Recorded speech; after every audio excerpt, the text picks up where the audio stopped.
ولقد آتيناك 7 من المثاني والقرآن العظيم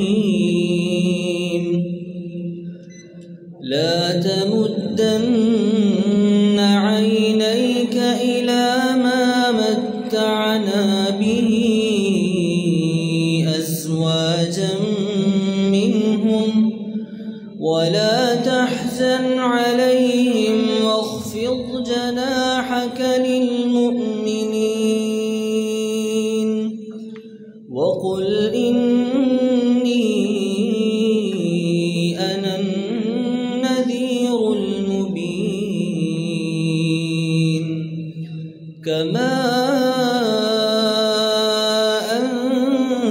أنزلنا على المقتسمين الذين جعلوا القرآن عضين فوربك لنسألنهم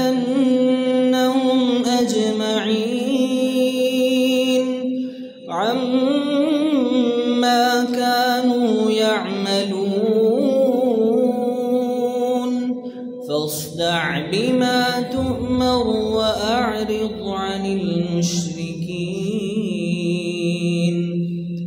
إنا كفيناك المستهزئين الذين يجعلون مع الله إلها آخر فسوف يعلمون ولقد نعلم أنك يضيق صدرك بما يقولون فسبح بحمد ربك وكن من الساجدين واعبد ربك حتى يأتيك اليقين صدق الله العظيم.